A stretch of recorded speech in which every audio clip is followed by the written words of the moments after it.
Welcome to I dream. మన దేశంలో రైళ్లు అంటేనే ప్రయాణికులతో కిక్కిరిసిపోయి ఉంటాయి. ఇక అందులో కల్పించే సౌకర్యాల గురించి ప్రత్యేకంగా చెప్పుకుంటే టైం వేస్ట్. పని చేయని ఫ్యాన్లు, శుభ్రంగా లేని కోచ్లు, దుర్వాసన వచ్చే టాయిలెట్లు దర్శనమిస్తాయి. అయితే కేంద్రం రైల్వేలను అభివృద్ధి చేస్తూ అనేక కొత్త రైళ్లు, రైల్వే స్టేషన్లు, మార్గాలను అందుబాటులోకి తీసుకొస్తుంది. ఇలా వచ్చిన వందే భారత్ రైళ్లను ప్రయాణికులు బాగానే ఆదరిస్తున్నారు. అయితే ఇటీవలి కాలంలో వందే భారత్ రైళ్లలో జరుగుతున్న సంఘటనలపై ప్రయాణికులు ఆందోళన వ్యక్తం చేస్తున్నారు. టికెట్ రేట్లు ఎక్కువగా ఉన్నా త్వరగా సౌకర్యంగా ప్రయాణిస్తామని ఆశించి ప్రయాణికులకు షాక్ గురయ్యే ఘటనలు ఎదురవుతున్నాయి. భోపాల్ నుంచి ఆగ్రాకు ప్రయాణించే వందే భారత్ రైలులో వెళ్లిన ఓ జంటకు షాకింగ్ ఘటన ఎదురైంది. రైలులో భోజనం ఆర్డర్ చేయగా అందులో చనిపోయిన బొద్దింక కనిపించింది. అది చూసి కంగుతిన్న ఆ ప్రయాణికుడు రైల్వే సిబ్బందికి ఫిర్యాదు చేశాడు. అంతటితో ఆగకుండా ఈ విషయాన్ని ఓ వ్యక్తి సోషల్ మీడియాలో పోస్ట్ చేశాడు.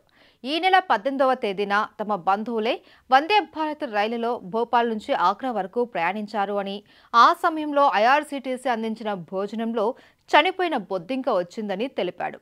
రైలులో ఇచ్చిన పప్పులో బొద్దింక వచ్చిన ఘటన వీడియో సోషల్ మీడియాలో తెగ వైరల్ అవుతోంది. చాలా మంది నెటిజన్లు సీరియస్గా రియాక్ట్ అయ్యారు.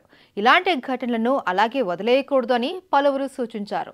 మళ్ళీ ఇలాంటి ఘటనలు పునరావృతం కాకుండా తగిన చర్యలు తీసుకోవాలి అని రైల్వే శాఖ మంత్రి అశ్విని వైష్ణవ్ను ఆ ట్వీట్కు ట్యాగ్ చేశారు. భారీగా ఖర్చు పెట్టి టికెట్ కొని వందే భారత్ రైలులో ప్రయాణం చేస్తే ఇలాంటి ఘటనలు జరుగుతాయా అని ప్రశ్నిస్తున్నారు. ఈ పోస్ట్ కాస్త సోషల్ మీడియాలో వైరల్ అయ్యి తీవ్ర విమర్శలు వెల్లువెత్తుతూ ఉండడంతో ఫైనల్గా ఐఆర్సీటీసీ స్పందించింది. జరిగిన ఘటనపై సారీ చెప్పింది. సంబంధిత సర్వీస్ ప్రొవైడర్పై చర్యలు తీసుకుంటాము అని ఐఆర్సీటీసీ స్పష్టం చేసింది. ఈ విషయాన్ని తాము తీవ్రంగా పరిగణించి ఆ సర్వీస్ ప్రొవైడర్కు తగిన జరిమానా విధిస్తాము అని రైల్వే అధికారులు తెలిపారు. ఇక ఇలాంటి ఘటనలు జరగడం ఇదేం కొత్త కాదు. రైళ్లలో అందించే ఫుడ్ క్వాలిటీపై ప్రయాణికుల నుంచి ఎప్పటికప్పుడు ఫిర్యాదులు వెల్లువెత్తుతూనే ఉన్నాయి. సోషల్ మీడియా వేదికగా ఎంతో మంది ప్రయాణికులు ఇలాంటి ఘటనలను ఫోటోలు, వీడియోలతో పోస్ట్ చేస్తూ ఉన్నారు.